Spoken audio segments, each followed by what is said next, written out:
Welcome, everybody, to All About Articulation, where we do a deeper dive into the articulation of some of your favorite action figures, while neglecting and glossing over things like paint apps, sculpt, accessories, character history, because I suck at that. There's so many good reviewers on YouTube who's amazing at that already, and I don't want to waste your time. So, without further ado, here is the Marvel Legends Avengers Endgame Build-A-Figure Hulk. Let's do it. Alright, so before we even begin, let me do a little height measurement. He stands at a whopping 8 and, I'm going to say 8 3/4, maybe just shy of 8 3/4. So if you want to give him 8 3/4, I will not argue that. But let's just do a little bit more of a accurate measurement here. You see that right there, right? Just shy of 8 3/4. All right, and let's do a wingspan measurement. I don't know why this is relevant, but hey, if you find it interesting, so be it. If not, then you don't. So, from the knuckle of his right finger to the fingertips of his left hand, it's about 9.5 inches. So his wingspan is about 9.5.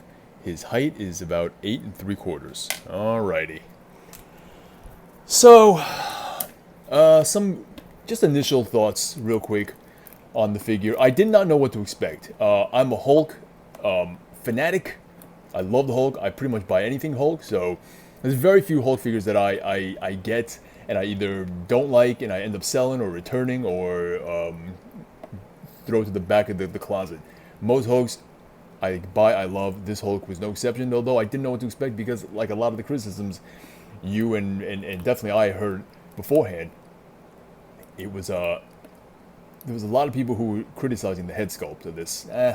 To me, doesn't really make a difference because I'm not a sculpt guy. I like articulation, and one thing about this Hulk is that the articulation does not disappoint. That's one thing I was very... He does look goofy in pictures, I'll give you that. But in hand, in person, holding it in hand, he feels amazing. He just feels like it's just such a solid action figure. Especially for a Build-A-Figure, because he's just so big and bulky, and it's just so well done. I love this. I really love this. I really was amazed at and surprised at just how much I love this figure. Anyway, so going from head down, we're gonna go through the articulation, the head. It's on a peg, double peg, as you can see with the light. So he doesn't get that much articulation in the head. He can only look up about that much, look down about that much. Not great. Of course, you can do a lot. Turn his head all around. But without the hinge and having a peg, the benefits of this is that you don't get too much range in the up down, but you do get a little bit like the side, the pivoting, the neck pivot, the head tilt, the oh gosh, gee, I don't know. You could have a lot of moments of unsureness. There we go. Is that better? All right, there we go. That's better lighting. Yeah. So that's up and down. The shoulders. This is how far he can go, doing a hot tub pose. No butterfly joint. So this is how far back he can go, as you can see. And this is how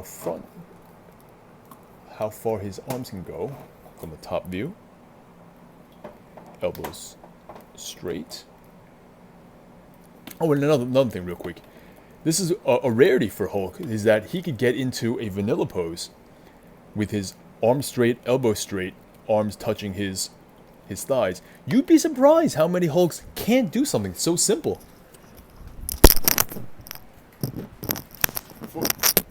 For example, here's the SH Figure Arts Avengers Infinity War Hulk. See that? Arms straight, elbows straight, arms straight down. Can't touch his thighs. Can't touch his thighs. What is that? Why? Why? This Hulk? Absolutely. Get into a nice vanilla pose. Anyway. So, he does get double jointed elbows, which is amazing because look how far he can go. He can scratch his own. He can touch his own bicep there. And the left arm even more so because he's got that open arm. Look at that. Really good. That's some articulation. Now that's some articulation. All right, he's got the ball joint in the middle of his torso and a swivel on the bottom waist. So how far can he go down? That's about as much as he can crunch. And this is about how far back he can extend his back. Lower back extension. He can get really good back extension, but not so much crunch. See if he can do this. Look at that. He could definitely crunch more if he were backwards. But all right, nobody cares. Splits. He can do that much split, whatever that means to you. And that's a side split. The forward split, just that much. All right. He's got the double jointed knees, and he can go back about maybe a little bit more than 90. I would say maybe, yeah, what would you call that? 75, 80, 75, 80. All right, good enough. He's got the ankle that goes all the way down. So he can definitely do the tippy toe motion like a ballerina. There you go. But going up, not so much. That's about as far up as you can go. But there is pivot. Nice amount of pivot there. See that? So you can definitely get him into some wide stance poses because the ankle pivot and the ankle articulation can handle a wide range of movement. There you go. So all in all, it's a great figure. I'll keep this short and sweet. It's a good figure, definitely better than I thought it was. The articulation really caught me by surprise. The vanilla pose, arms straight. He can actually touch the top of his thighs, which is a rarity for a Hulk figure, for any oversized BAF figures.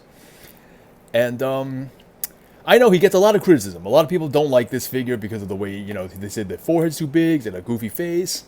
It doesn't bother me because I'm an articulation guy, as you can tell by the name of this channel. And if you're an articulation collector and you put a premium on articulation, this Hulk might be for you. If you can get him for a good price, definitely jump on it. All right. That's it for me, guys. Enjoy.